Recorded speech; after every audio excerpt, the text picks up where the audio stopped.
अस्सलाम वालेकुम नाज़रीन। आज मैं आपके साथ जो है यूनिक जो है फेशियल है इसका सेट है मेरे आपके सामने, आपको वीडियो में नज़र आ रहा होगा। इसके बारे में बात करूंगा और आपको बताऊंगा कि इसको इस्तेमाल किस तरह करते हैं, इसके बेनिफिट और इसमें क्या क्या चीज़ें शामिल हैं। स्टेप बाय स्टेप आपको सबसे को के बारे में बात करेंगे। नाज़रीन, आप सब जानते हैं कि आपके चेहरे को मुकम्मल तौर पर मिट्टी और डस्ट से साफ़ करने के लिए, रंग को निखारने के लिए, इसके साथ साथ मेकअप के असरात को ख़त्म करने के लिए फेशियल वगैरह का इस्तेमाल किया जाता है। क्योंकि आजकल के जिस तरह माहौल में आलूदगी और डस्ट वगैरह आ गई है, आप अगर इसको इस्तेमाल ना करेंगे तो आपके जो मसाम हैं उनके अंदर डस्ट वगैरह जो है वो जम जाती है, और जिसकी वजह से आपके जो मसाम हैं उनके अंदर जो है सही तरह ऑक्सीजन नहीं मिलती और आपके जो सेल हैं वो डेड होना शुरू हो जाते हैं और आपकी रंगत जो है वो ख़राब होना शुरू हो जाती है। तो नाज़रीन, आज मैं इसी बारे में आपको नाज़रीन, अगर आपने मेरे चैनल को सब्सक्राइब नहीं किया तो इसको सब्सक्राइब कर लें और इसके साथ लगे बेल आइकन को दबा दें। तो नाज़रीन, चलते हैं अपनी वीडियो की तरफ और देखते हैं कि किस तरह स्टेप बाय स्टेप आप इसको इस्तेमाल कर सकते हैं। तो नाज़रीन, सबसे पहले बात कर लेते हैं यूनिक की वाइटनिंग मसाज क्रीम की। नाज़रीन, अगर मसाज क्रीम की बात की जाए तो इसमें उन्होंने विटामिन ई एंड कॉटन के एक्सट्रैक्ट डाले हैं, जिसके आपको पता है कि विटामिन ई से जो जल्द है वो वाइट होती है, और इसके अलावा जो सूरज की अल्ट्रावायलेट छाँव है उससे भी ये तहफ़्फ़ुज़ देता है। अलावा कलर को वाइट और फेयर करने के लिए विटामिन ई का काफ़ी ज़्यादा इस्तेमाल किया जाता है, इसलिए मसाज क्रीम के साथ साथ उन्होंने इसमें विटामिन ई के एक्सट्रैक्ट भी डाले हैं। इसके अलावा नाज़रीन, इसकी डिब्बी के नीचे देखा जाए तो इसमें उन्होंने TM नंबर भी मेंशन किया है, जो आप देख सकते हैं। हर एक कंपनी का अलग होता है। दूसरे नंबर पे नाज़रीन हम बात कर लेते हैं इसके दूसरे फेशियल की, जो कि है इसका वाइटनिंग डबल एक्शन। इस नौयत के इंग्रेज़ी पैन में शामिल किए गए हैं, जो आपको तमाम जहरीले और मुज़र असरात से बचाने का ज़रिया बनते हैं, जो कि आपकी स्किन को साफ़ रखते हैं।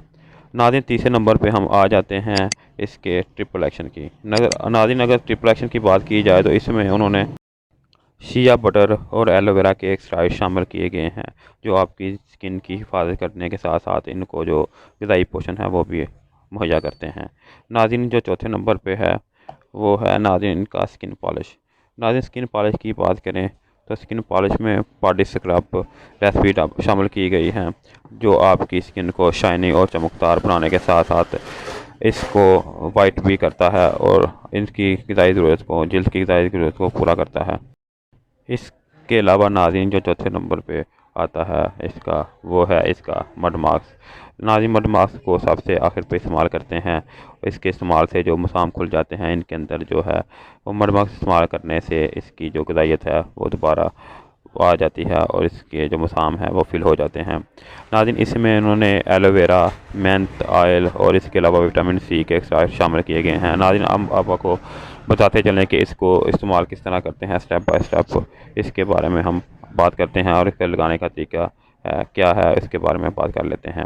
नाज़रीन, अब आप सब जानते हैं फेशियल और स्किन पॉलिश के दौरान स्क्रब मसाज करने से जल्द के तमाम खुले मसाम खुल जाते हैं, जिनको बंद करना इंतहाई ज़रूरी होता है, वरना दौरान फेशियल आपके खुले मसाम बरहूनी पोल्यूशन को जज़ब करेंगे और आपकी जल्द पहले से ज़्यादा ख़राब हो जाएगी। इसलिए नाज़रीन, इन्होंने इसके आखिर पे जो है वो मड मास्क वगैरह या फर्मिंग लोशन या क्लीनिंग मिल्क इस्तेमाल किया जाता है। इन फेशियल को इस्तेमाल करने के बाद आप किसी भी कंपनी का मड मास्क, फर्निंग लोशन या इसके अलावा क्लीनिंग मिल्क इस्तेमाल कर सकते हैं। तो नाज़रीन, आप चलते हैं इसके तरीके इस्तेमाल की। नाज़रीन, सबको तरीक़ाकार तकरीबन सेम ही है सिवाय मड मास्क के। नाज़रीन, अगर सब की बात की जाए मड मास्क के अलावा, तो आपने थोड़ी सी मिकदार चेहरे के ऊपर लेप कर लेनी है और 10 से 15 मिनट चेहरे पे ऊपर लगे रहने देनी है। जब थोड़ा थोड़ा ड्राई हो जाए तो हाथों को गीला करके इसके ऊपर 5 से 10 मिनट आपने मसाज करना है। मसाज करने के बाद आप टिश्यू की मदद से या पफ पैड की मदद से इसको साफ़ कर लें। नाज़रीन, जब सब स्टेप बाय स्टेप आप लगा लें तो आखिर पे आपने मड मास्क लगाना है। मड मास्क आपने नाज़रीन लगाने के बाद हल्की हल्की लेप जो है वो चेहरे के ऊपर लगा लेनी है और इसको जो है 10 से 15 मिनट लगा रहने देना है। इसके बाद आपने चेहरे को रोज़ वाटर या जो है मिल्क के साथ वॉश कर लेना है। इसके वॉश करने के बाद आपने इसको पानी के साथ नहीं धोना, बल्कि वैसे ही रहने देना है तकरीबन आधा घंटे तक। جو اس کے مسام ہے وہ اپنی جگہ پہ آ جائیں گے. آنے کے بعد آپ نے کوئی بھی سوتنگ لوشن وغیرہ استعمال کر لینا ہے. ناظرین سوتنگ لوشن وغیرہ استعمال کرنے کا فائدہ یہ ہوتا ہے کہ جب آپ مساج کرتے ہیں تو آپ کی سکن جو ہے اس کے اوپر کافی زیادہ ڈرائنس آ جاتی ہے, اور سوتنگ لوشن وغیرہ استعمال کرنے سے آپ کی سکن جو ہے وہ اس میں جو اس کی ڈرائنس ہے وہ ختم ہو جائے گی, اور آپ کی سکن جو ہے وہ شائنی ہو جائے گی. اس کے علاوہ آپ اس میں سکن ٹونر اور سکن شائنر بھی استعمال کر سکتے ہیں. ناظرین اس کے علاوہ اگر آپ کو میری ویڈیو اچھی لگے تو اس کو لائک اور شیئر کر دیا کریں تاکہ میری حوصلہ افزائی ہو سکے.